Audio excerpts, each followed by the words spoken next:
Oh, that was something. Oh, God. Vaguely remember. Okay. So 9 o'clock.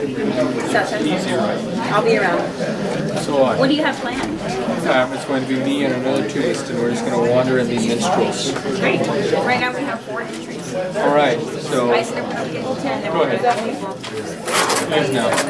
I was saying to Becca Jameson, but she isn't here, so I think that's his. That's my turn. Oh, is it really? Thank you. Yeah. Hold this one back. Ben, if we don't get these 10 entries, the 4 entries have to do the very place. All right. So I'm going to get some exercise.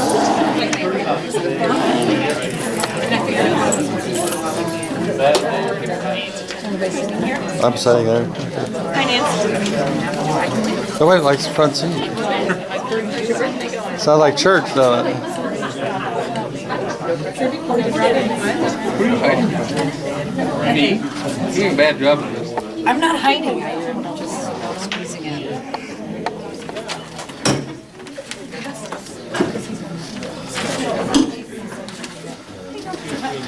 Okay, thanks. Where'd you get that? Please, thank you.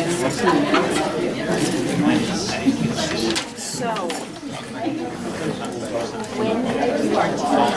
Who are you talking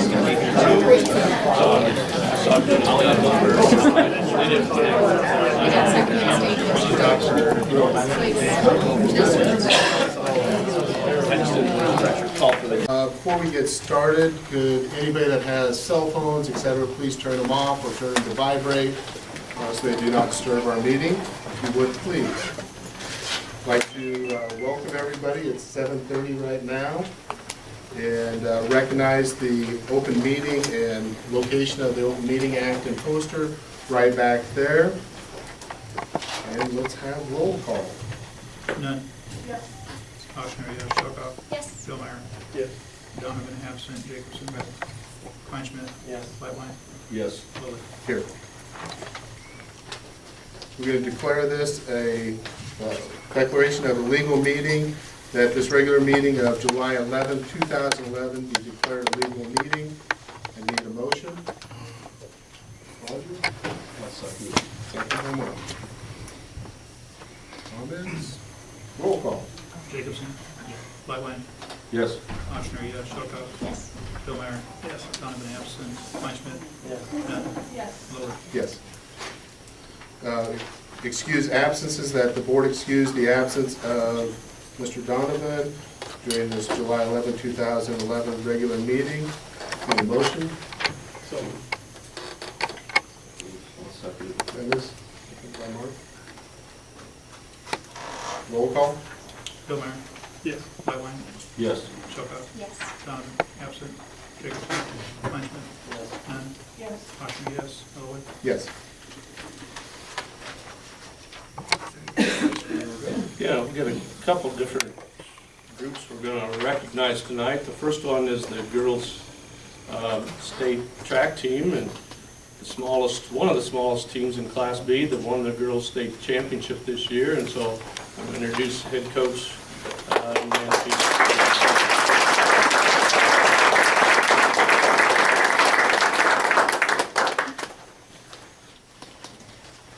They do what I asked very well. I said, just stand to the side. I have a few things I wanted to cover if I can. And the first one is just a thank you for allowing us as the coaches and the school system to work with these guys.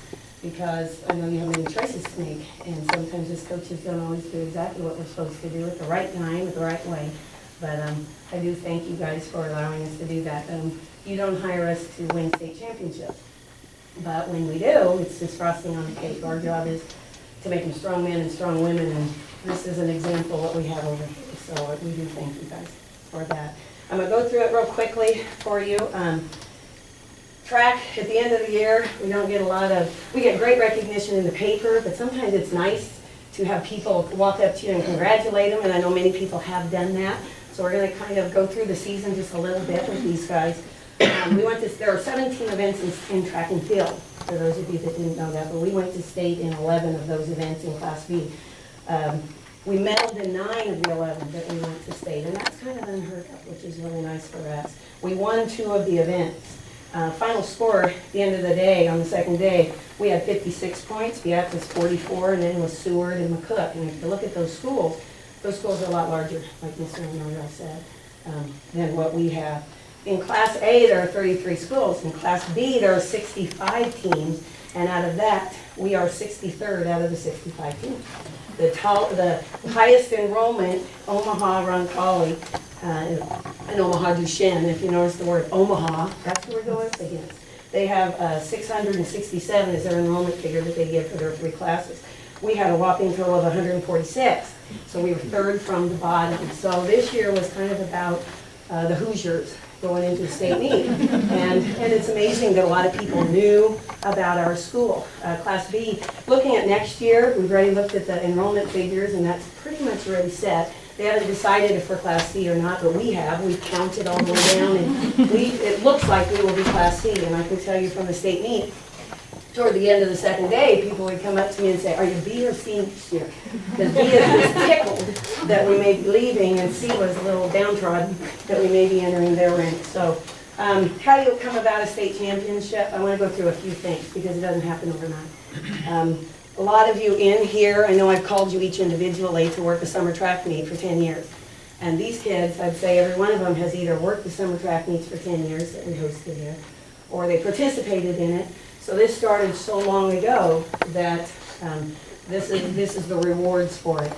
Volunteers, we have a total of 7 volunteers for our 7 through 12 program.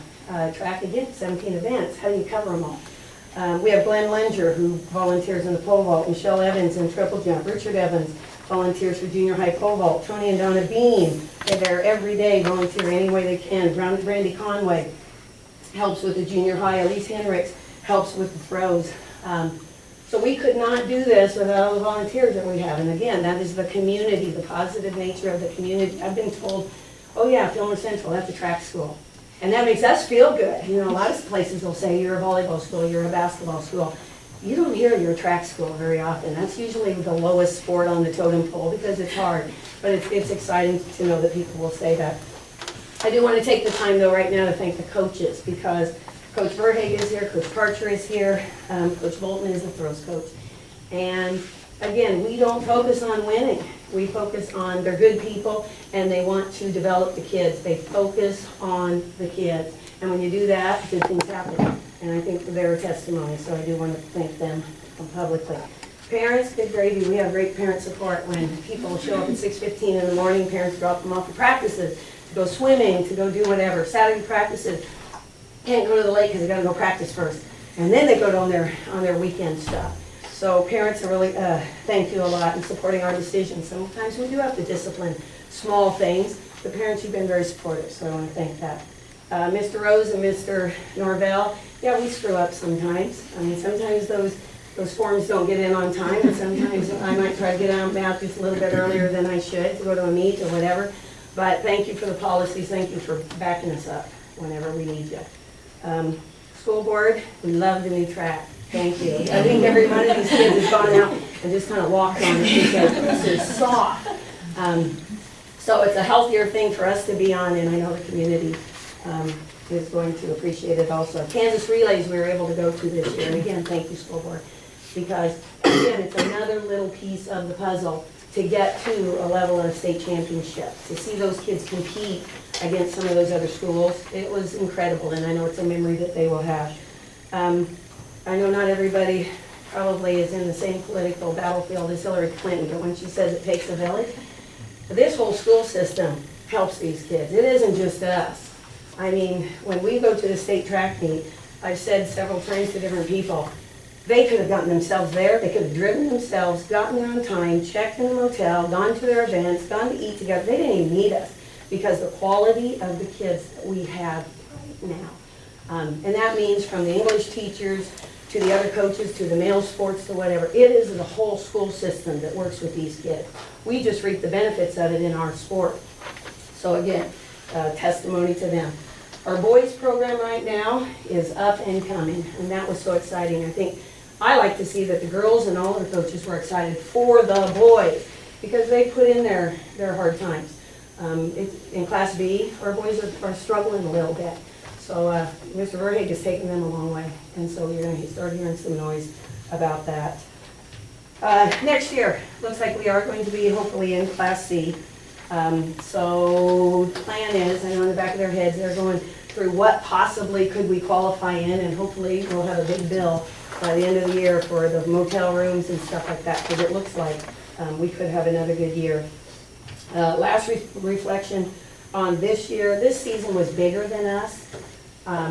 We had plans along the way, and these plans just kept changing. What we thought was right would change.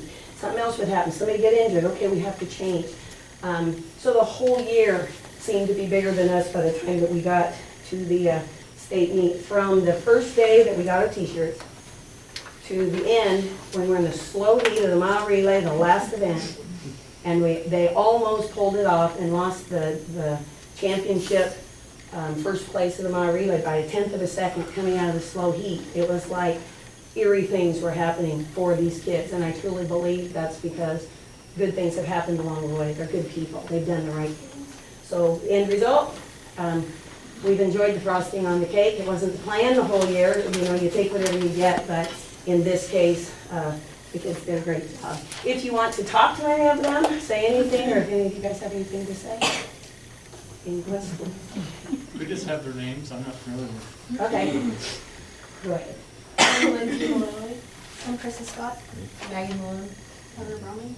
Audrey Malone. Brooke Rasmussen. So, thank you. Congratulations, good job.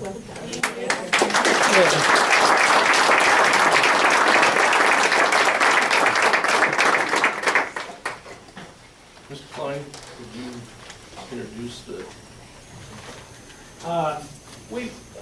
We meant to do this a month ago, and the agenda was getting a little large. We didn't want to add to it, so we put it off another month. But I've got two former middle school students here with us tonight, and they'll be freshmen when school starts in the fall.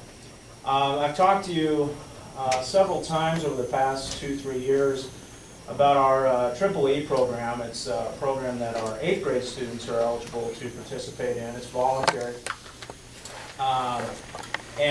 These two students are two of the 4 students who earned what we call the Triple E endorsement this year. And I was fortunate enough, I got to sit in on the defenses of their science projects. And that was back in April, I believe. And I remember at the time I invited the boys to come to a board meeting and share their projects and their experiences a little bit with the board, because I've talked about it for a couple of years, and I thought maybe it would be helpful for the board members to hear something from the students' perspective. You know, this is a pretty rigorous program. Generally, we have about 7, 8, 9 students the first 2 years that have tried out or have begun the program. We're about 50% in terms of the students who actually begin the program, finish the program successfully. And so that maybe tells you a little something about how rigorous of an experience it is. And those students who have begun it and maybe haven't successfully completed it have benefited from this program also. But I'll give you just a little bit of information, and then I'll have them talk to you. What they do is at the beginning of their 8th grade year, they pick 2 areas of study. We call them emphasis. One is kind of in a core area, math, science, history. And another can be in a core area also, or it can be kind of an elective area, visual arts, instrumental music, business, technology. They have some variety. So they have to choose 2 areas of study. They have to design and complete a project within each of those areas of study. So it's 2 projects that they have to do. And then once their project is satisfactorily completed, they have to either take a written test or they have to go through an oral defense of their project. And that entire process usually takes from early September till sometime in April. It takes most of the 8th grade year. And these 2 boys successfully completed their project. In case if you don't know who they are, I'll introduce them. Just raise your hand. This is Nick Eichelberger. And Nick had projects in the area of science and instrumental music. And this is Conrad Shelkoff. And Conrad had projects in the area of science and in the area of history. And I invited him here. I'm going to have him just briefly talk to you about both of their projects. But like I said, I was fortunate enough to sit in on their science projects. And I thought as far as their science projects goes, in terms of the quality of their writing, the quality of their research, the correct navigation of the scientific process, scientific method, I thought was absolutely outstanding. I thought these two boys did an excellent job, and that's why I invited them here. We have two other students, Cheryl Ulmer and Shelby Shelkoff, who successfully completed the program, and could have very easily invited them here also, but just maybe wanted to kind of keep it brief. So I'm going to have Nick stand up and he's going to explain his two projects. He'll just spend a couple minutes sharing them with you. They're a little nervous, so when they get done with their couple of minutes, when Nick gets done, I would invite you to ask him a question or two about what he learned, what he liked, what he didn't like, what would he do different. If you have questions about, can you explain that a little bit more, feel free to ask, because their project was of very, very high quality, so they could answer any questions that you'd have to ask. But I'll go ahead and introduce Nick Eichelberger, and his projects, again, were in science and instrumental music.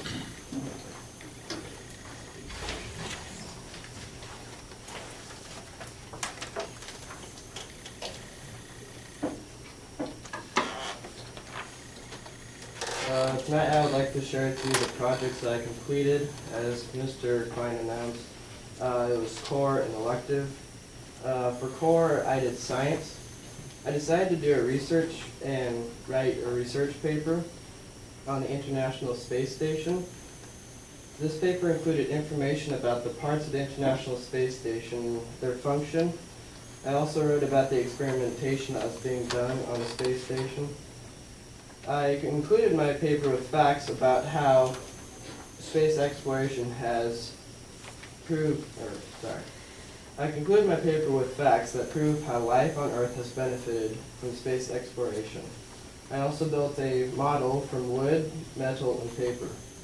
When I had my oral defense of my research paper, I also created a PowerPoint presentation explaining the process and more current events that were happening in space and at NASA. I learned many things about the International Space Station and the history of NASA. I learned many things that NASA has accomplished and are currently accomplishing. I was excited to learn many of the inventions that space exploration has facilitated. I am interested in aerospace engineering for a future career. The second part of my EEE was instrumental music. I chose to learn to play the tenor drums, also known as quads. I chose a difficult piece of music and then took weekly lessons from Mr. K. Skinner. I learned to play new beats, rhythms, and sticking. When I thought I was ready to perform it, I played my piece at the middle school spring concert. I also gave an oral defense for this. Through these projects, I learned to persevere. I learned that writing a research paper is hard work, and I can push myself a little more. I learned to be more organized and how helpful it can be to start things early. This was a great project for me. It pushed me academically. I would also like to publicly thank Mr. Klein, Mr. Madison, Mr. K. Skinner, Mrs. Stingle, Ms. Jameson, and Mrs. Rickert for their help, support, guidance through this process. I could not have completed these projects without them. Thank you.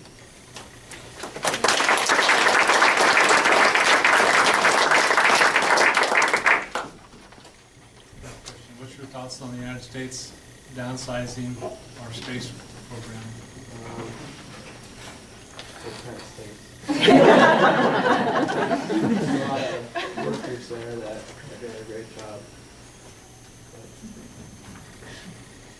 Roger, in Nick's paper, and he was asked that question in his defense, and he answered it very well, but in his paper, he used his paper in his defense to help answer that question, and he illustrates at least a handful of very practical benefits that have derived from experimentation in the space program.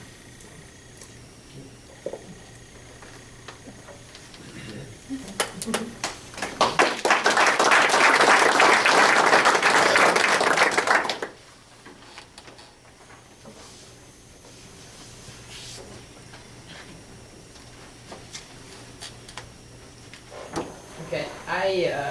for my core, I did social studies or history.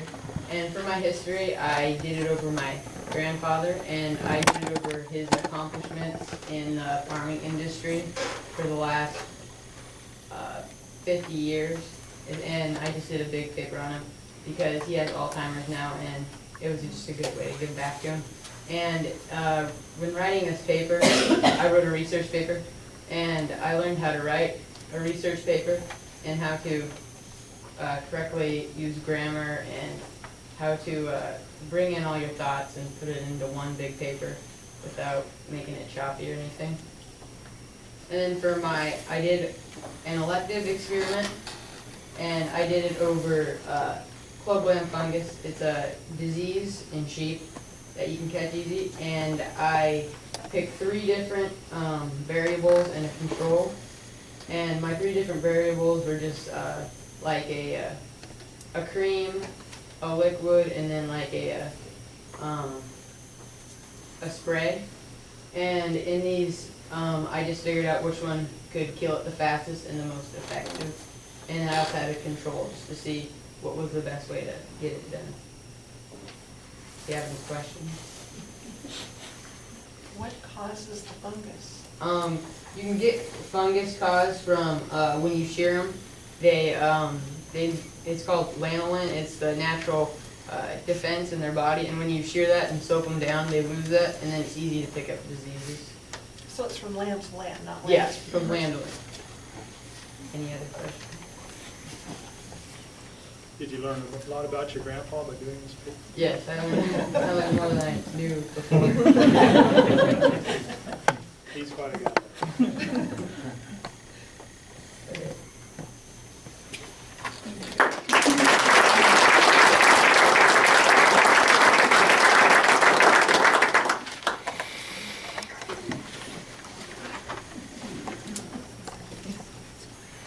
We'll move on to our agenda. We are in the number 5 public comment area. At this time, if there is any public comment, we ask you to come forward and present. Before we get there, I did receive, and I believe everybody on the board received a letter from Christine Lovegrove. Can you put that in there? That's a very well-written letter.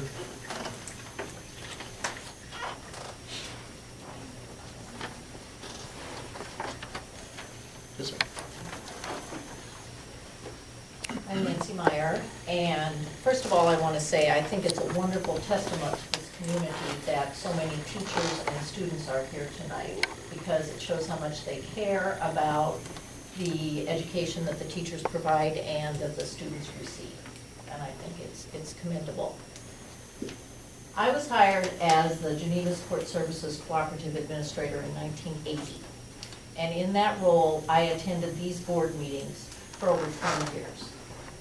And during that time, there were any number of occasions when board members disagreed with each other, and they found themselves firmly entrenched on opposite sides of an issue. And in fact, there was one time when there was over 10 ballots to elect a president of this board. But I can also tell you that in all those years, the people behaved with civility and conducted the job that they were elected to do, which was to set policy for the board and carry out those policies, hire good people to carry out those policies, and they did that job with professionalism and proper decorum. Conversely, I went to work for Educational Service Unit 6 in Milford, and at that time, some of the board members there did not maintain the standards that I had seen in the Fillmore Central Board for all these years. They did not keep their eye on the job that they were elected to do, that being set policy for the good of the 5 counties that ESU 6 serves. And I can tell you with certainty that their actions, their behavior, their words had both short-term and local impact and long-term and statewide ramifications. The short-term and local impacts were that we lost some really good people. Some people who chose not to work for an agency that did not keep their eye on who they were here to serve, the students that we have in this community and the community of ESU 6. The long-term ramifications were that when we started to look for people to apply to our agency, people chose not to apply. Because I can tell you also with certainty that the educational grapevine in Nebraska is very robust. And word travels fast. And the long-term ramifications were that we ended up not getting some good people to apply because they did not want to work for an agency with a board like that. So I'm here tonight to just ask you to return to the standards that Fillmore Central has set in terms of keeping their eye on the focus of what the Board of Education is supposed to be doing. Thank you.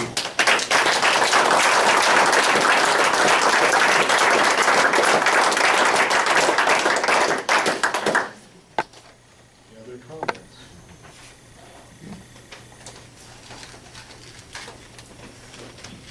Hello, I'm Brandy Conway. Some of you guys know me from sports.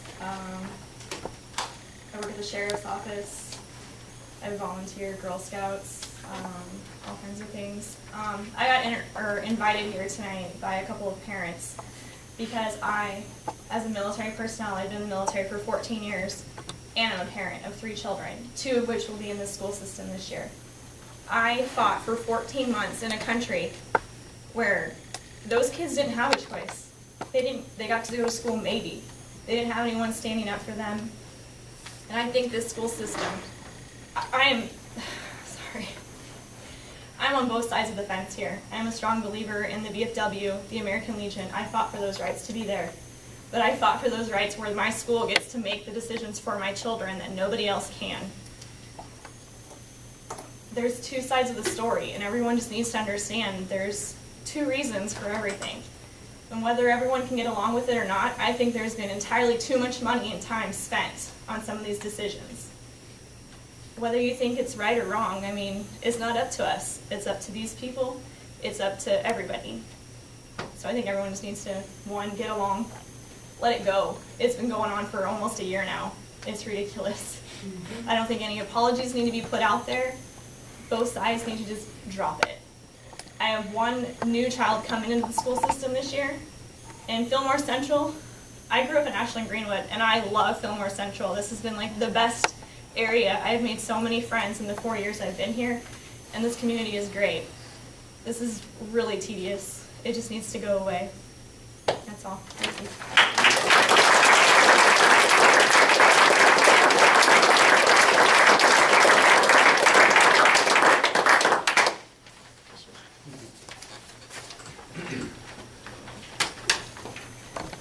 Unfortunately, I'm old enough that I need reading glasses now, but I'm still young enough that I forgot to bring them.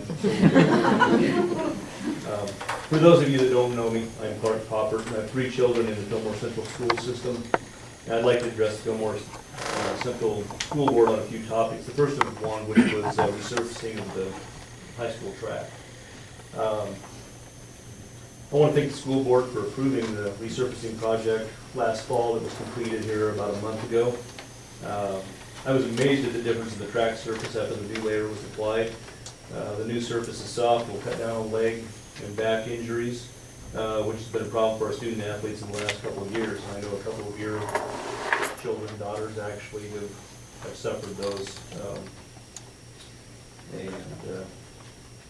I don't think that'll happen with this new surface. Again, I want to thank you for support for our children and providing them with this asset. The second topic I'd like to address was the vote for the salary adjustment to the administrators that failed 5-4. I was disappointed in the result of the vote, but I was more disappointed with the reasons for the votes on no. There are reasons ranging from finance issues to feelings the Veterans Day speaker situation was not handled properly. There's at least 1 board member that was upset about not being able to interview the elementary school principal candidates. This board member also voted no for a pay raise for the administrators. Through the discussion at last month's board meeting that many felt should have taken place in executive session, it was, we learned that Fillmore Central Superintendent Mark Norvell had a great evaluation in December, and not to mention the speaker debate was noted. It's sad that your district can afford raises, and you can have a great evaluation, but yet get turned down for a raise. Finances for the district seem to be in good shape, and it's the superintendent's job to interview, hire, and fire teachers and other administrators. The superintendent is there so the board does not have to micromanage the day-to-day operations of the district. The board, by giving a no vote, has also snubbed the other administrators for something that is out of their control.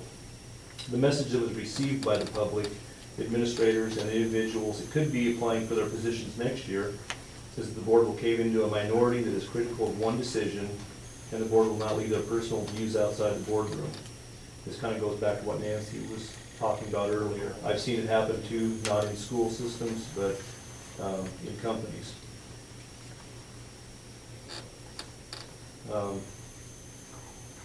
If I were one of the principals, I don't know if I would really want to stay knowing my future depends on someone else and their job evaluation. I feel the reason for the no votes were very soft, and I'd encourage the board to reevaluate the decision and look at the big picture and call for a vote on this subject, a re-vote. This leads me to the Glenn Freeman issue. Actually, it's not really a Glenn Freeman issue. It seems to be more of a problem that a few people have with the decision. As far as I know, Mr. Freeman has never complained to the Fillmore Central School Board about his denial to speak, nor have I heard comments from any students that were upset. I've heard 2 parents that have voiced their concerns in not allowing Mr. Freeman to speak. I personally trust our administrators to make the correct decisions for our children's safety and their academic growth. Do I always agree with them? No. A couple years ago, there was a decision that was made that I was very much against, but that's the way it goes. You have to trust the administrators. I do realize that they spend more time with our children during waking hours than we do as parents. And they have a pretty good handle on what they need or what they should and shouldn't be exposed to. This situation has grown from disagreement over a county Constitution Day speaker to the administrators, the board, the students, the city, and the veterans group being dragged through the mud. I'm tired of friends and clients from nearby communities asking me what's going on up there. They can't believe this whole fuss is over a speaker. This is embarrassing for all of us. This isn't about freedom of speech. It's not about the veterans against the school. This appears to be about a few people not getting their way and some miscommunication, whether it be the school, the administrators, or the group. In short, it appears to the public now to be a witch hunt. I was appalled at this group last month when they threatened the board and gave them an ultimatum if their demands were not met in 2 months. I urged the board not to give in to these demands and drop the subject. Some I know legally cannot give in to.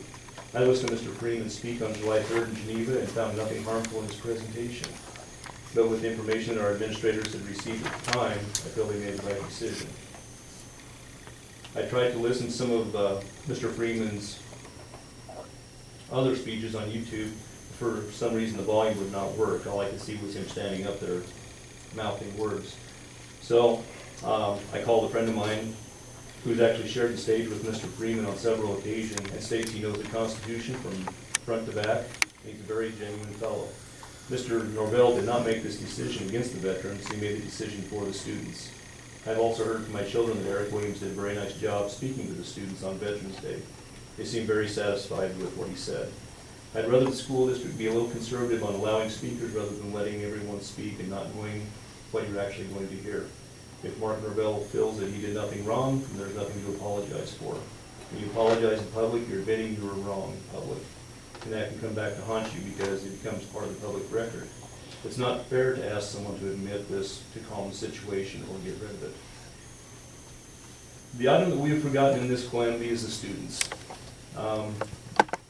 Just who the students have been here tonight.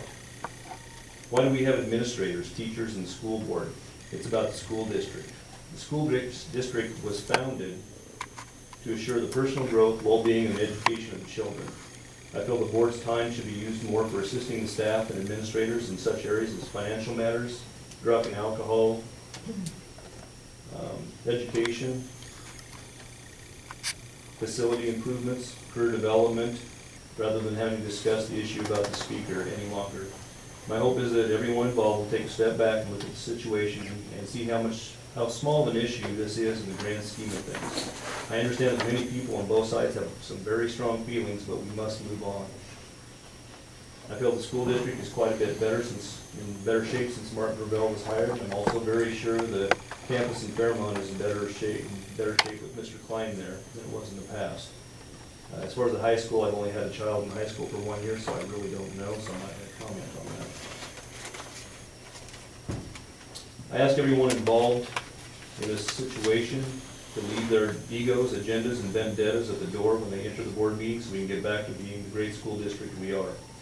We're all better people than what we were showing, and Fillmore Central has a lot more positives than it is being given credit for.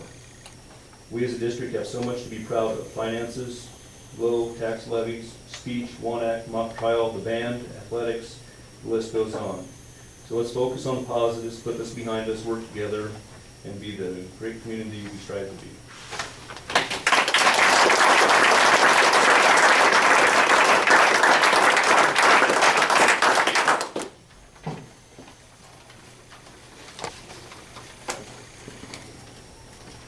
I'm Lisa Hopkin, and most of you know who I am. My daughter Lauren is a junior, and my son will be an 8th grader.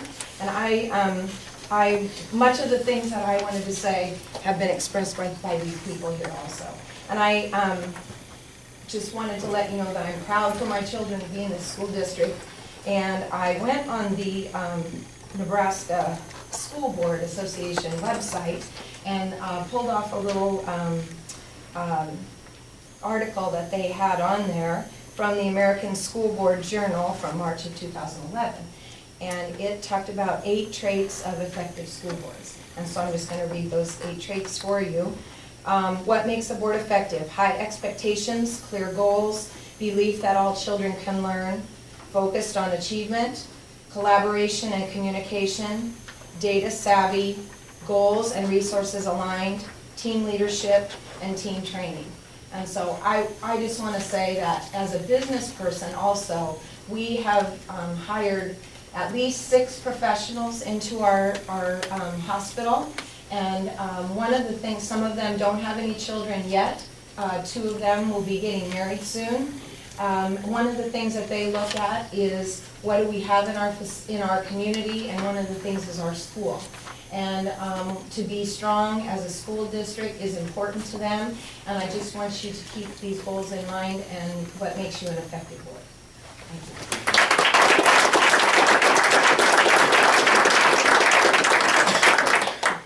Thank Any other comments? Thank you very much for the folks who did get up and speak. Appreciate that.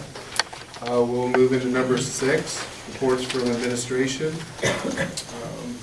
I'll let you take off on that since they're not required to be here. The principals are off contract in July, so I never make them attend and turn in a report, but they'll be back to pester us in August, most parts. We've had 2 para resignations this summer. Sandra Shepard's at the elementary, Linda Bridges at the middle school, and Mr. Klein and Mrs. Rayburn will proceed in advertising and hiring those positions prior to the start of the school year. Mr. Rose has hired Debbie Yates as the high school secretary. Mr. Malone has hired Andrea Reed to be the activity secretary. I believe Mr. Klein has hired Lori Scott as the middle school secretary. So we do have those 3 positions filled. I downloaded the 2011-12 budget documents from the Department of Ed, and I haven't started working on that yet. I will start working on it tomorrow. And Mr. Klein is going to sit down with me next week as he is working on his specialist degree, and he's going to sit down and go through it with me, and so we're going to do it together. I'll be sending the board lots of information home, probably every Friday or every Thursday, Friday, having to deal with the budget leading up to our August meeting. In the August meeting, we really need to talk everything over because in the September meeting is when we adopt. So Please communicate if you want more information, or if you have questions about the process that I use to do the budget. I'm just going to plan on doing it. This will be my 10th budget I've done, 7th for Fillmore Central, so I'm comfortable doing it, but I certainly want to give you as much information as you feel you need, and so make sure that you let me know if you need something more than what I'm normally giving you. So that's my report. Thank you. We'll move on into our action items, which is number 7. A, minutes, that the board approve the correction to the April 11th, 2011 regular Board of Education meeting minutes to include comments from Eric Williams and Terry Marshall. I need a motion. Second. Sandy. Comments? Roll call? Lightline. Yes. Kleinschmidt. Yes. Billmeyer. Yes. Donovan absent. Jacobson. Yes. Nunn. Yes. Ochsner, yes. Shelkoff. Yes. Nolan. Yes. It's been approved that the board approve the corrections of the April 11, 2011 regular Board of Education meeting minutes to include comments from Eric Williams and Terry Marshall. Next one up is that the board approve the minutes of the June 13th, 2011 regular Board of Education meeting. I need a motion. So moved. Janet? Second. Randy? Comments? Okay. Roll call? Shelkoff. Yes. Kleinschmidt. Yes.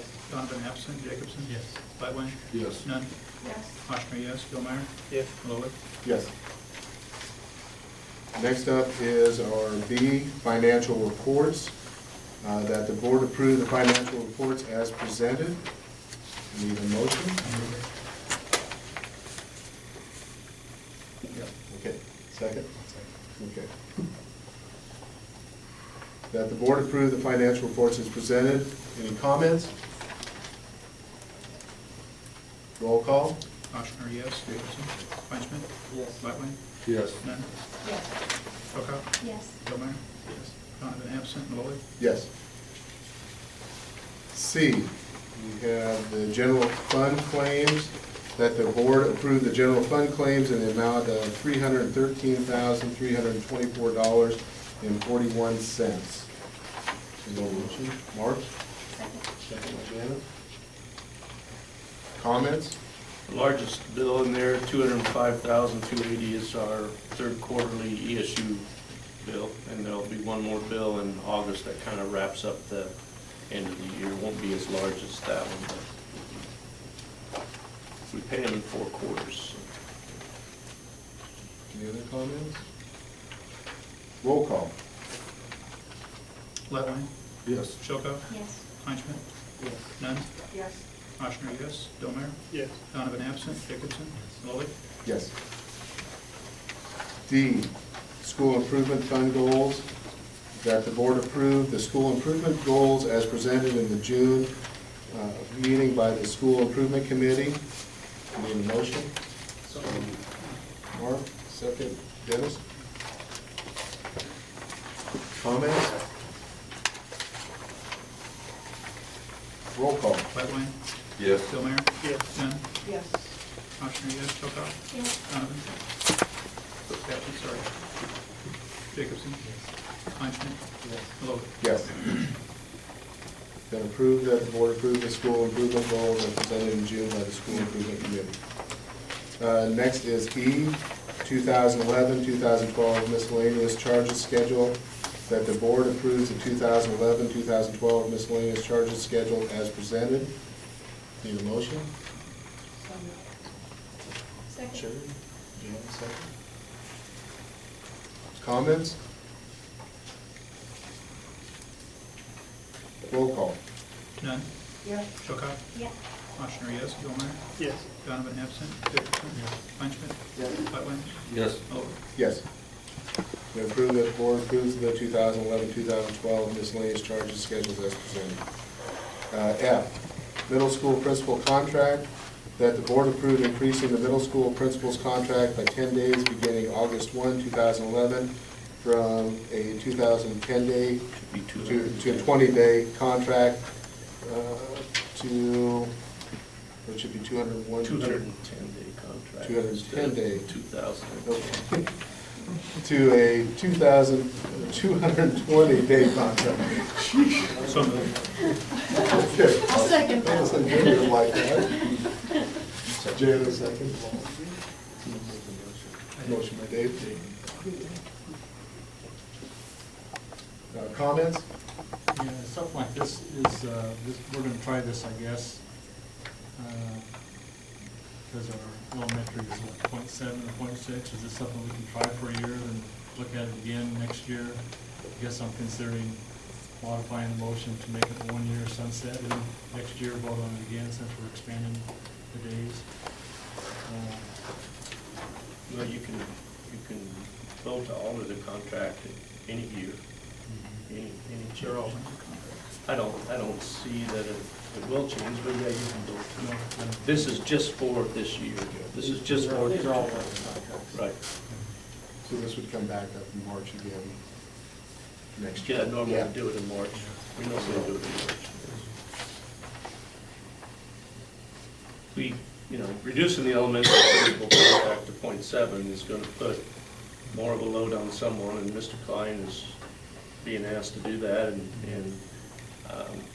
that would put both of our full-time principals on the same contract. Mr. Rose is already on a 220-day contract. That would put them both on a level contract. And what responsibilities is he gonna pick up? Well, 0.3? him and I are gonna share some of the curriculum things that Mark did for now until we see how things go. Mark also did all the assessment, and so Mr. Klein and I are gonna take care of doing that part. And that's a big load to dump on an elementary principal for the first year, and especially one that's only gonna be 0.7. It's just too much of a load, so. Back to Roger's comment, he's talking about moving from a 210 to a 220, which is fine. But haven't we already approved the 2012-13 contract? Yes, we have. So then does that mean that we are approving 220 days then for the following? No, we're adding 10 days to his current contract for this year. Only the 2011 to 2012. This doesn't affect the 2012-13. No, we only do principal contracts 1 year at a time. Superintendent contract is the only one we've ever done on a 2-year basis, but principal's just 1 year at a time. So we'll be back to this again, like I said, in Yeah, March. normally we do it in March. Or I think we need to stick with where we're going with this. Any other comments? Roll call? Oshner, yes. Shelkoff? Yep. Fillmore? Yes. Donovan absent. Jacobson? Yes. Kleinschmidt? Yes. Whitewine? Yes. None? Yes. Vote. Yes. Been approved that the board approved the increasing of the middle school principal's contract by 10 days beginning August 1, 2011, from 210-day contract to 220-day contract. Moving on to G, new scoreboard purchase, that the board approved purchasing the new school scoreboards for the high school gymnasium. Need a motion? So moved. Dennis? Second? What? Okay, Dave. Okay. Comments? I didn't get a grant. Dennis. The grant, Oh, it's like just add those up. add those. I think it's just about right at 14,000, for about 7,000 each scoreboard. The problems we've had, have gone on for about 3 or 4 years, where the scoreboards will just buzz for no reason or flash on and off, and they've been telling us it's cell phones. And the company that we had our scoreboard with, the person that would work on it would fly out of New Jersey. So, you got the cost of the flight and whatever. We had it worked on 2 times, and it would work better for a while, and then it would go back to the same thing. So I followed policy 3310. I didn't bid it because we're interested in finding a company that'll service it locally, you know, and the closest we could find was Omaha. And so I called about 4 schools, and they recommended this is Crouch Recreation. This Eric Crouch started this company a few years ago. And they've had great success with the wireless scoreboards, and they service out of Omaha, Nebraska, which beats New Jersey anytime. So, you know, I don't know, we might have been able to get one a little cheaper somewhere, but the fact that you could get it serviced locally, I think, was pretty important. Mr. Malone and I worked on this earlier this spring, and then I visited with the Building and Grounds Committee with a little bit about it last month. So the board can vote as they wish. It takes 5 weeks to get it ordered and installed, which will be about the time school starts, so that's why I have it as an action item. If the board wants to delay it, that's fine. But I think it's necessary and we need it. So. Mark, who is the schools you talked to? Just so I can get an idea of what's. You know, I might have to send it to you. I know I talked to Superior because they're putting in a brand new gym and scoreboards, and I talked to Henderson, Heartland. They used their wireless for 2 years and they recommended it. But I know there's 2 more, Sean, but I'd have to look in my notes. I can't remember. And now I've got to say, I agree with Mark especially on, I don't know if you guys have said it on any basketball games, and all of a sudden, you know, I mean, I'm looking at kids are looking at refs. I mean, it is a little ridiculous. And we also think it's important, part of that cost is installation, and our custodians are just too busy at the start of school year, and we think it's best if they install it, plus the warranty is better if they do the installation than if we do the installation. Now on here, I know we talked about it in the meeting, but that double bonus option for basketball, is that something we was getting more? It's once you get to 10 fouls, there's another light that goes on. Seems like a lot of money for another light. Well, I guess that was my comment. I don't know that for another $1,000 we need that. I guess I left it on there. I figured 10 years from now, people will wonder, why doesn't Fillmore Central have the light that goes on? But I think if it averages out over the number of years, Pepsi-Cola used to give us our scoreboards. Yeah. So go back, how many years have we had free ones, and we're just paying for it? we never paid for this one that we currently have. Another feature on this one is they have advertising, and so our athletic department can sell ads to a local business, you know, like Clark Carpet Enterprises or something. Would that be like their central or theirs running it? So that's another way that we hope to help add money to the athletic department.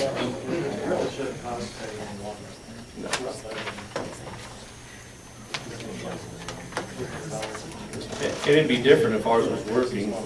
Ours isn't working. Any other comments? Roll call. Fillmore.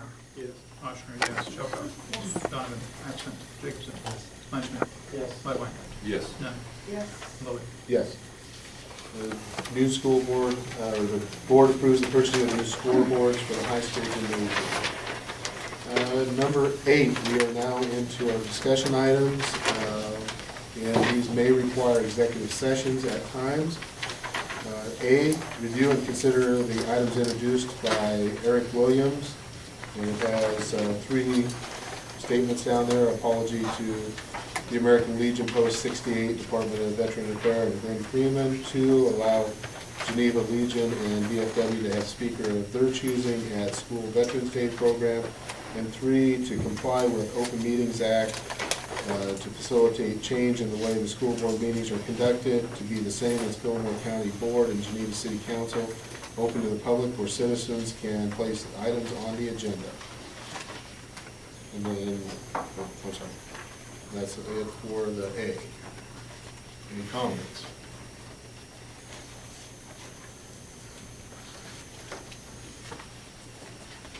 This was Sherry's item. She asked to be put on the agenda. But you sent it to me on email. You didn't send it to me on email?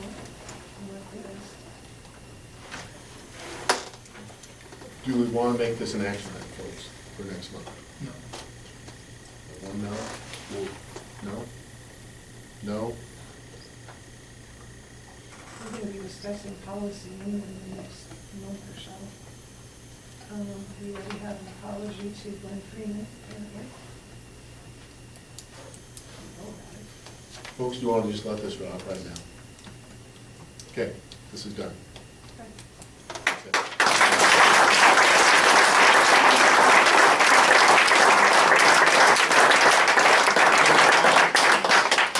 Let's move on to discussion item B, review and discuss the Blue Cross Blue Shield premium holiday. That's all you, sir. I'll try to explain it. I was gonna say, I tried to read it. Best I can. Blue Cross has regulations they have to meet, and they have too much cash reserve, and so their federal regulations, they had to find a way to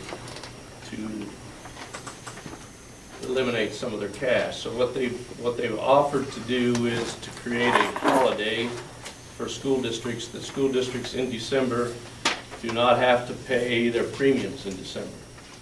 And that's about $65,000 to our district that we would be scot-free.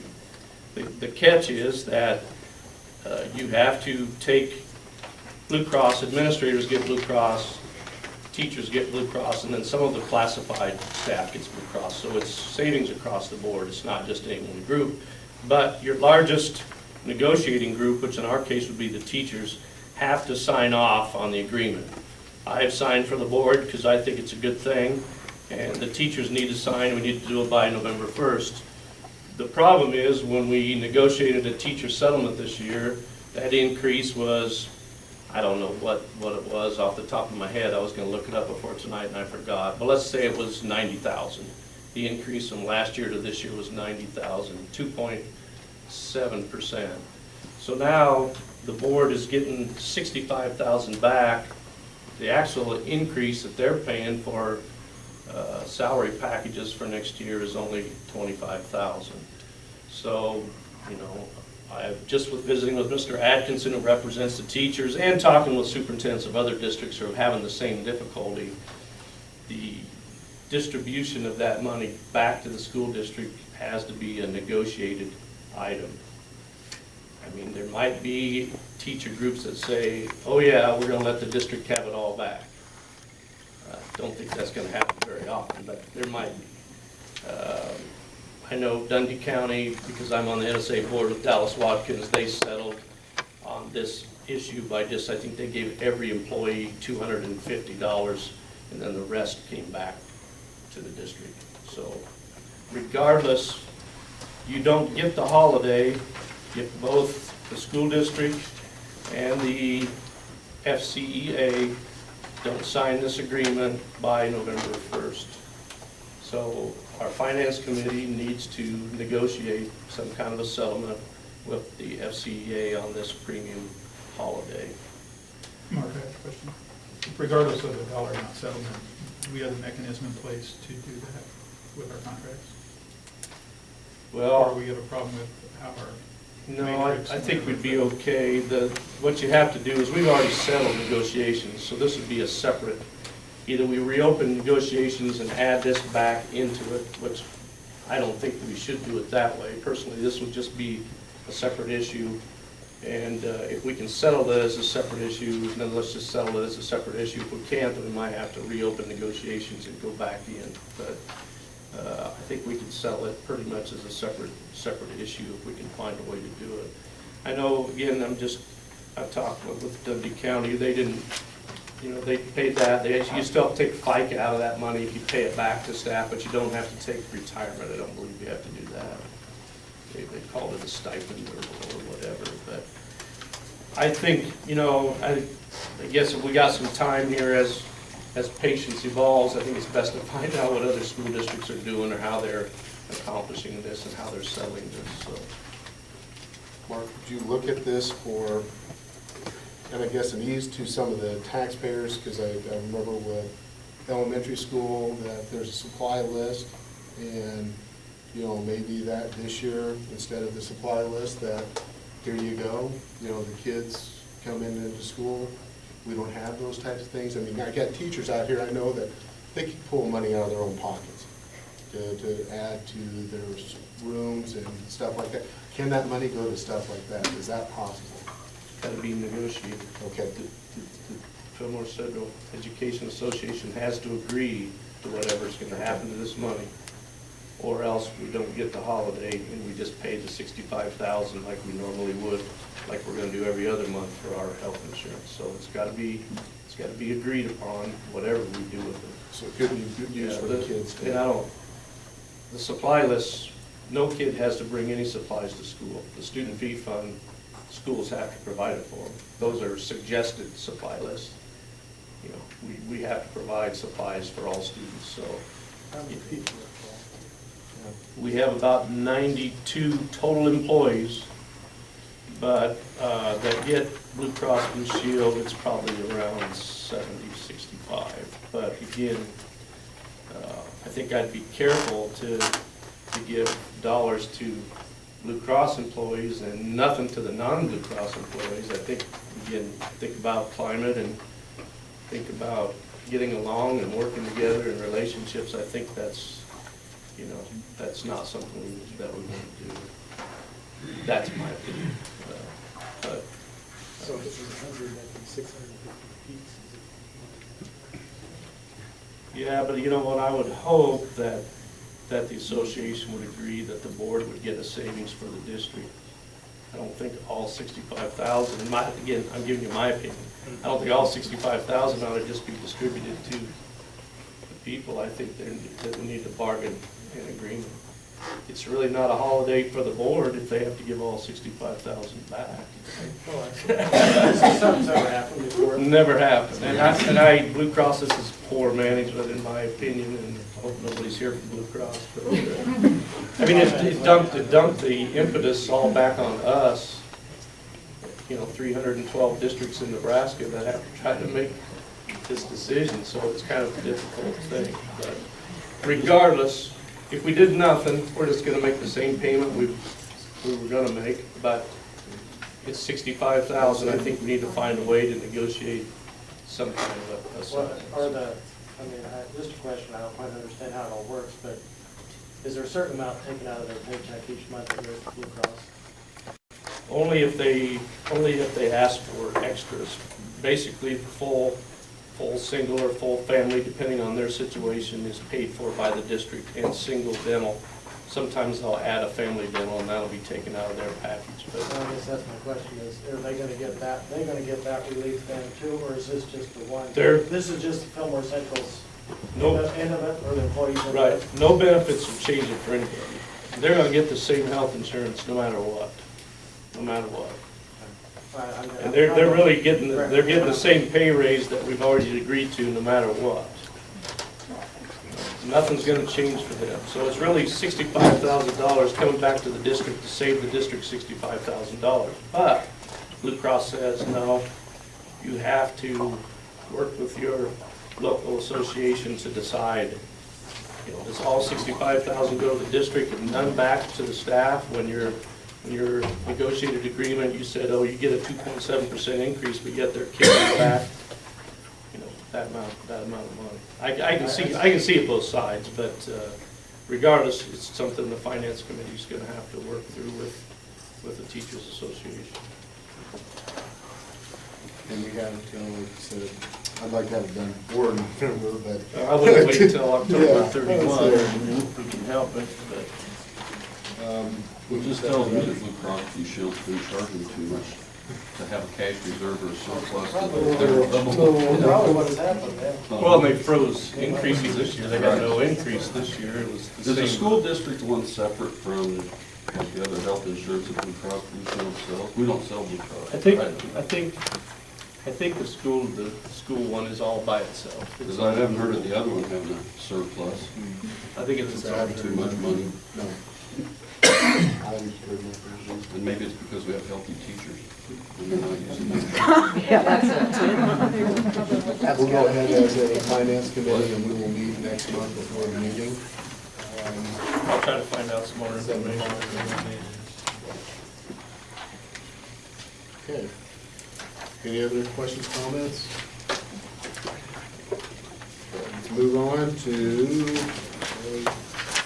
C, review of the 2011-2012 activity handbook. We actually worked on, this is a new handbook, it was new adopted last summer, and we worked on it for over 2 years. It was done by the Perry Gesford Law Firm. And really, that's why we proposed at this point in time no changes, because it was just the first year of its use. It incorporated many of the things we had in our old handbook, but it's a lot easier to read, and it's got things divided up a lot better, and it's just a much better pamphlet. So Mr. Malone was supposed to have it to you in June, and he was busy with driver's ed, and so we're about a month behind, but we still have time to adopt and get it to the students next month in August, but it's here for discussion tonight.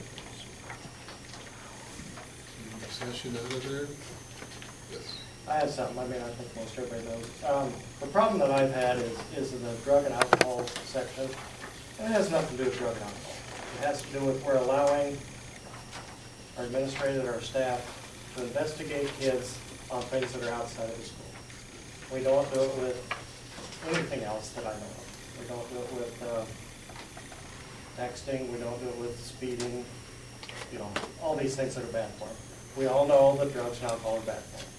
I don't like the idea that we are allowing and taking time out of the school day to investigate on what's going on in the weekend or in the summer. That's the parent's job. And if we don't put that back as a parent's responsibility, we're losing some of that trust as a school, I think. I've heard more complaints about that, and every parent that's ever made a comment about it has said, we don't want our kids drinking, we don't want them smoking, but we also don't want you questioning as to what they were doing Thursday or, you know, last summer. That's our job as parents. I guess our feeling, Randy, is it's always been both of our jobs. And we did a climate survey 2 years ago, and I think I've handed the climate survey out before, but we did it at a parent-teacher conference, and I think we surveyed 132 people, and over 70% said we weren't tough enough with our alcohol policy. Over 70% said we weren't tough enough. So what I'm bringing is, what I'm hearing from the community, this is one of the biggest complaints I hear, is they feel like the school has stepped over the bounds in that area. we usually hear it when somebody's kid's in trouble. That's what we hear. Well, if it never affects you, you're never going to complain about it. I mean, it's like any law. It doesn't affect you. I think that if you look, most of the conference schools have the same one, and I know my nephews went to Aurora. Theirs was way stricter than this one, whether it's summertime or not.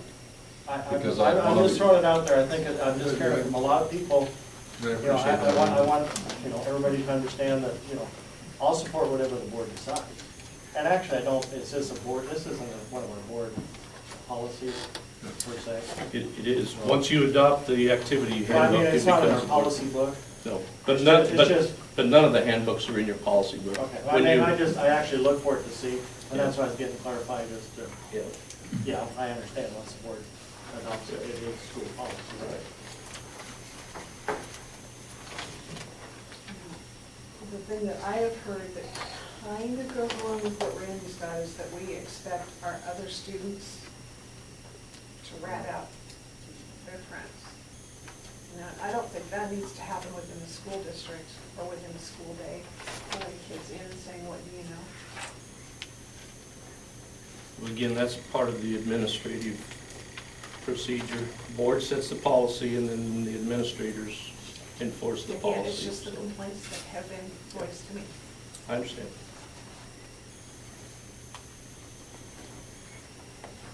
I guess if they drop a dime on a fellow student, they actually might be saving that fellow student's life.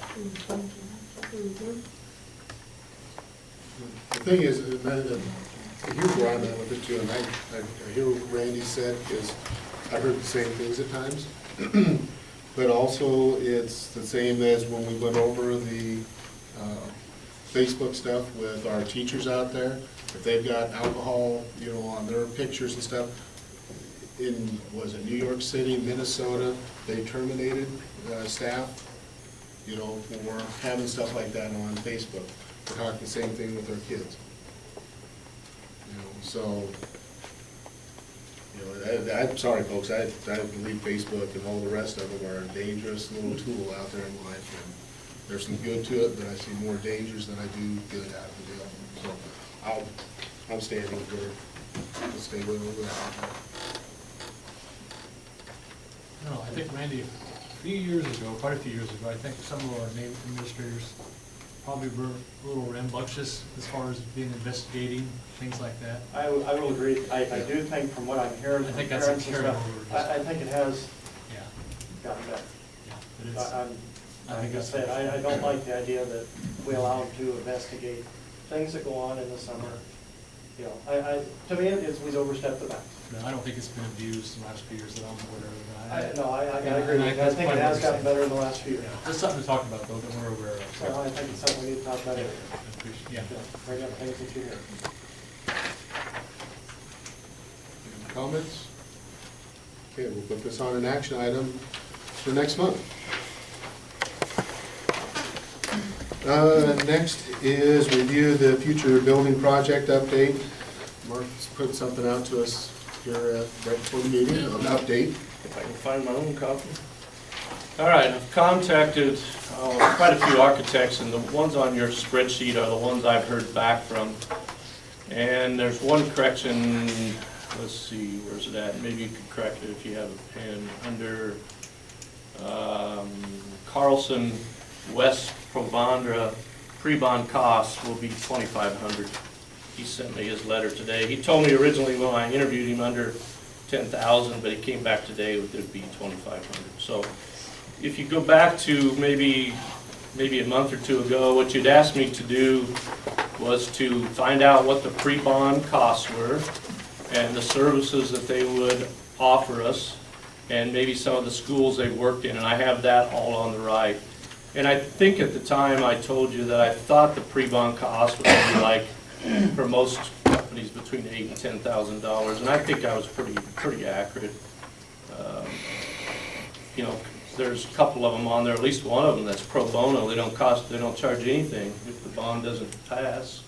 If the bond passes, that's when their fees kick in. So that's Clark Anderson Partners, or they're currently doing the Seward Middle School. So I think, again, all the fees I think are reasonable. When you talk about a bond issue that maybe is 6, 8, 10, 12 million, for somebody to charge you $10,000 to come help you with public meetings and do drawings and a three-dimensional picture, I think that's more than reasonable. They're probably going to have more than that in mileage and computer time. So I think the fees are more than reasonable. So again, I'd like the board's direction on what they would like me to do next. You know, we have 1, 2, 3, 4, 5, 6, 7, 8, 9, 11 architects that I've heard back from. I don't think we want to interview all 11, my personal feelings, so we need to set up some kind of a matrix where we decide which 3 or 4 we're going to interview. And again, I would hope that cost wouldn't be the #1 issue. I'd rather see it as maybe what school districts they've worked in, what projects have they done similar to the ones we've done, things like that. I think certainly cost maybe takes one of them out. They're a lot higher than the others, but you know, I don't think that's the biggest issue to me. Also, I'd like to be able to use that community committee, at least a few of them, to help as we go through this, and I tried to update them this week with an email to them, tell them where we're at. We also have a building and grounds committee that I've overworked probably this year on the buses and everything else. We have a curriculum committee that's Jana, Sherry, and Dennis that are probably not going to meet much because Mark always met with them 2 or 3 times in the summer, and we're putting kind of curriculum on hold this year. So that would be another 3 people that maybe this would be a good thing for them to do. And I realize it's not curriculum, but you know, at least involves them where they haven't got to do the finance committee and they haven't got to do the buses. It would involve those 3 and maybe help them to interview. But I think we need to find a way to trim this 11 to 3 or 4 and then set up a night to interview with maybe some of the board, like those 3, and a couple of the community members that were big into the project. That would be my suggestion. If you got other suggestions, I'm all ears, but I want to keep this project moving forward if we can. So, could you make some quick phone calls to the superintendents of these schools? I can. And see how what they can. Sure. That would be a good start. You know, Mark, if you could eliminate, 2 or 3 or 4 of them off the list, that'd make the committee's work a little easier. Well, I haven't heard back from Jackson. I mean, other than my initial call, if you see their pre-bond cost is blank. And then again, Airs and Airs is about 3 times higher than anyone else. I guess that would be 2, maybe we could eliminate. Actually, CG Architects at the top, that's the architectural firm from North Platte that I used in our bond issue at Southwest, and they actually work with Davis Design. If you look at Davis Design, second from the bottom, they work in conjunction. CG is the architectural firm, Davis Design is the engineering and site plan. So they work together, so I could have probably listed those 2 together, and probably should. So that cuts the list down a little bit. I guess I don't want to be the one that says, here's the 3 we're going to interview, and that's what the board wants me to do. I would just assume it was maybe a committee group that looked at a matrix. I think calling the superintendents by Dennis, that'd be good too, to call some of these schools and get their opinion on how well the architect worked with them, and I could do that. I would gladly do that. So there's a few of them I have spoke to the superintendents and they were happy with. Well, I agree with what you're saying. Let's put it to these 3, Dennis, Sheridan, Jana. Well, they may not want it, so you better ask them if they want it. Do you guys want it? Great, thank you. Easy year for us. I appreciate that. And then the other question I have with it, Mark, if you could, have we found a leader of the committee or the community group? I haven't met with them, so maybe that's something that I should do.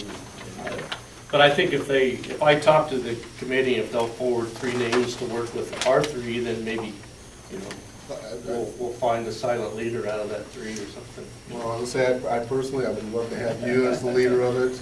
If you believe in the direction we want to go with this, I think that would be. Well, I think when we get to that time for public meetings and whatever, I'll lead. But I still say I think it was important for that community committee to not be led by me. I think I got informed, but I think it was important that they come forward without my direction, because then it looks like a superintendent-led committee, and I didn't want it to look that way. And I think when you interview these architects, and I've talked to them all, they all agreed with me that this is best if it's not superintendent-driven, but community-driven, and I'll be there to help conduct the meetings and provide financial information. And the architects, they all say it's important for them to be there to answer their part of the spiel, and I think it's important to have the community committee there also to answer questions on how this got started and why they see this as a need, and et cetera. So I think it's going to be a shared event, and I'll certainly coordinate everything from my end, but I think it needs to be a shared responsibility for all of us. I appreciate that. I appreciate you 3 stepping forward and volunteering. So I'll make some calls, and I'll try to reduce the list maybe to 8 or 7, and then I'll use the 3 board members to maybe cut it to 3 or 4, and then from there we'll try to get some community members to join us for a night of interviewing sometime. Don't know if we can get that all done by the next board meeting, but hopefully by the September board meeting, that would be all right. Okay. I got a question on that, Sean. Is the board, is this like, something you're, 6 months, year, 2 years, you're just gonna work at it? Any time frames? I think right now it's kind of an open-ended, because until we meet with some folks and get this going, then we can give you a little bit more, Greg, and for the paper and stuff of what we're looking at timeframes. But right now, I would say we're gonna leave it open-ended and go from there. And the architect will help with that once we get them hired, because they don't know the scope of the project and those types of things. So I think it's difficult for us to estimate right now. Mr. Nobel, how did you put together the original list? Were there kind of questions, or how did you get these people? Just contacts that I'd had, like at administrator days or things like that. And then some of these people I never contacted, the word just gets out and they call you. So I only called probably 3 or 4 originally that I knew of, and And then they just started calling me from all over the place, so, I don't know how they found it out, to be honest with you. I think word travels, I guess. Plus, we've gone to some of these schools that they're listed here, and there's some nice stuff. If I was an architect, though, I wouldn't tell other architects about a possible job. I don't know how the word got out, but it got out. Here to comment. Let's move on then to E. We do Don Fritz summary of board workshop. Well, I enclosed exhibit E3, I guess, or item E3, however you want to talk about it. Don sent this letter to both Sean and I at the end of April, after we had met. I can't remember when we met, but we met probably end of March or something like that. And he's got a nice letter there, and he's got things, listed after that. I guess Don has got a wealth of experience in professional development and boards and administration over the years, and I think he's a great tool for us to use. And I think we need to take, some of his reviews, and I think we need to set some goals and ways to measure them. If you look back at our school improvement goals that Mr. Klein and some board members worked upon, they set a main goal, and then underneath they set like 3 sub-goals, and they have a way to measure.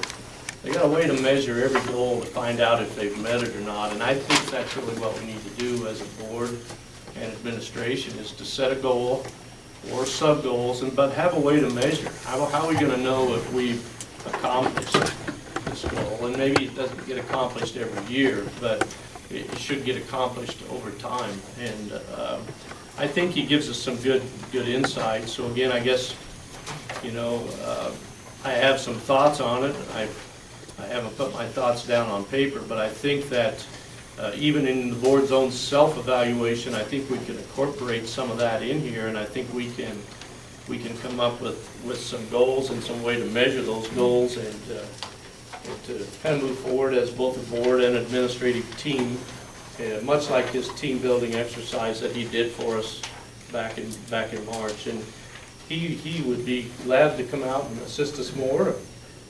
He almost came tonight, so I know he would be willing. So something I guess I'd like the board to consider down the road.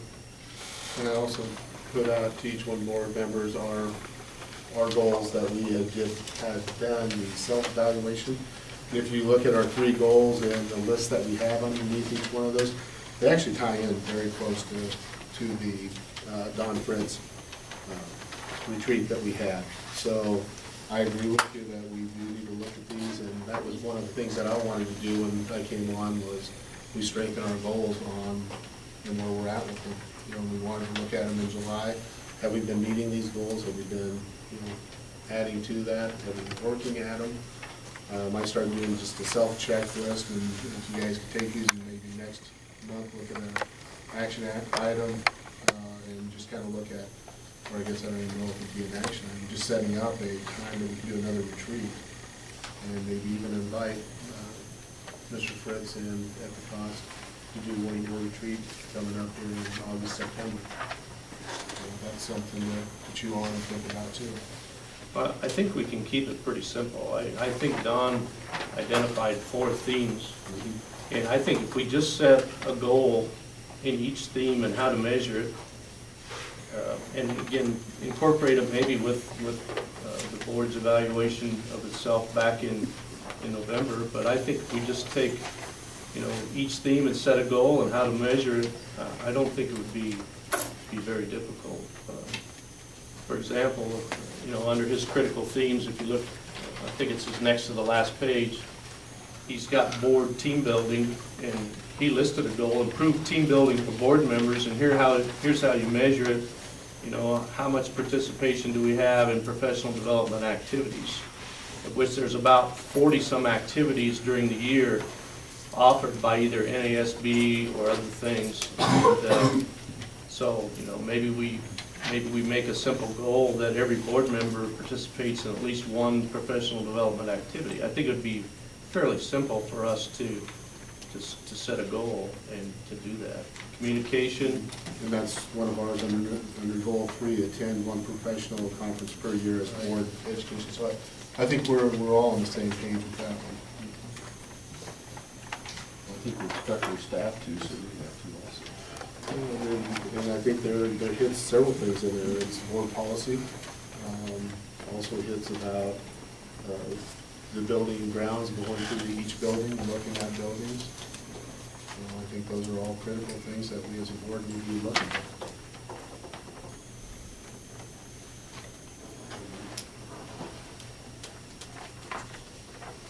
Comments, anyone else?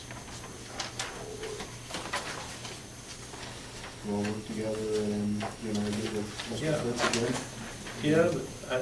Yeah, that's fine. I think eventually we need to just assign a couple of people and say, take this theme and come up with a goal and present it to us. And or you and I sit down and we'll come up with something and we'll present it to the board to see how they like it, or one way or another. But I just think we need to have some direction, and we've kind of been stalling on this just a little bit. We just need to get it done. But I'll gladly, Sean, settle down with you and we can pound something out. I just think we need to keep it simple. Something that we can remember. We don't have to look up every month and say, hey, what's our goal? I think we need to have something simple that we can measure. So, well, I think we could have another work session without Don and sit down in groups of 2 or 3 like we did with him, and then come up with a goal and a way to measure, and then maybe get him involved if we think we need to. But just set a work session. And it doesn't do any good, though, if we don't hold each other accountable for the goals and forget about it. So, I'm your employee, and I expect you to hold me accountable when I don't do my job right. But I also expect you guys to hold each other accountable when you don't do your job right. I don't think that ought to be my job to hold you accountable, and sometimes I think I'm doing it, and it ought to be you guys holding each other accountable. So. I agree with you. Let's get you and I get together. You bet. And then we'll next month let everybody know the direction we're going to go. Is that fair enough? That's great. Okay. All right, let's move on then to board policies, number 1205, 2205 through 1345. Check for possible. If you just want to turn in your checklist, if you didn't have anything checked, then don't turn nothing in. Jim Donovan had 2 checked, and he turned it in to me, and then I just had a typo on 1205. okay. That's it. Was it bad? No, delegate. I saw that one too. Before we start, I didn't get my CD. I think you said you'd send out a CD. Jody told me to tell you guys she's been swamped doing other things, and she'll get them made, and she'll get them out to you by the next time. But our census got wiped off our computers, and she's been typing it all back in. It's like 258 pages, so she's been very busy. So she told me to tell you she will get it to you. So. What, do you know when she'll get that? She says she gave everybody one the last time we issued books. 2001 was mine. Well, I know she gave them since then, I think, but I don't know if I got. I think either 06 or 07, she told me, but she'll get it, Roger, I promise. The next up that we have, any other comments on that? Well, would it be okay then to do numbers 1400 through 1555 next month? Would that be all right with everybody? I'll try to send a reminder out to you. If I can get the CD to look at. 1400, 1455? You don't have your book, Roger, or do you need another book? I don't do well with paper. I do better with CD. I'm with my computer all the time, back and forth, and visit my mom. It's just easier for me. I'll try to remind Jody, but I know she's been working on other things, so we'll try to get it to you as soon as we can.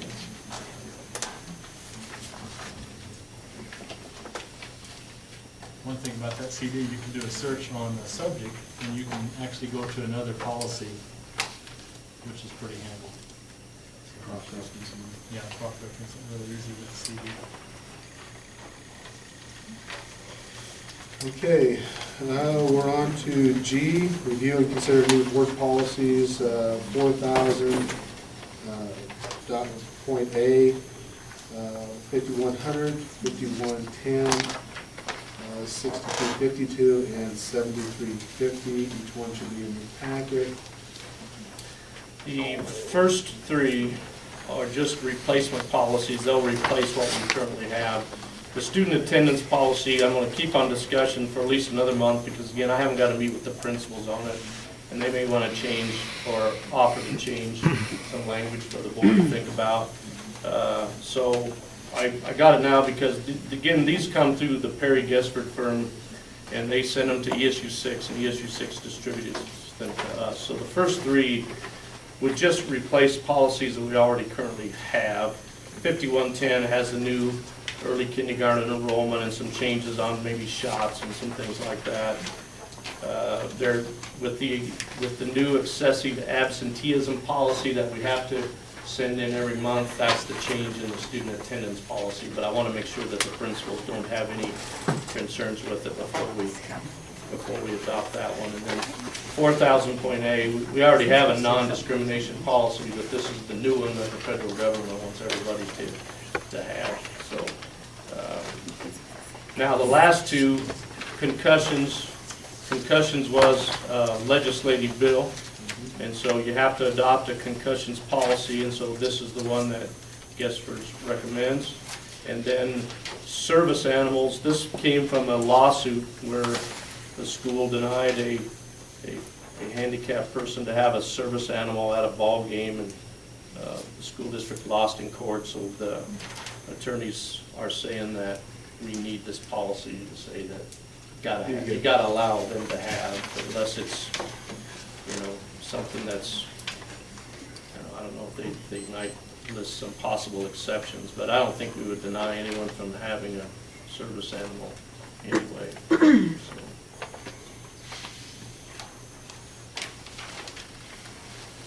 Any questions? Well, the attendance one probably won't be an action item yet next month because until the principals look it over, I'd want you to see what the principals would like to change before we would move it to an action item if they want to change anything at all. But the rest of them would be fine. Was there ever any more from the state on kids missing school? Just what we got right here.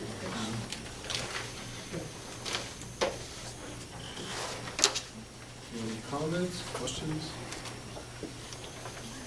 Okay.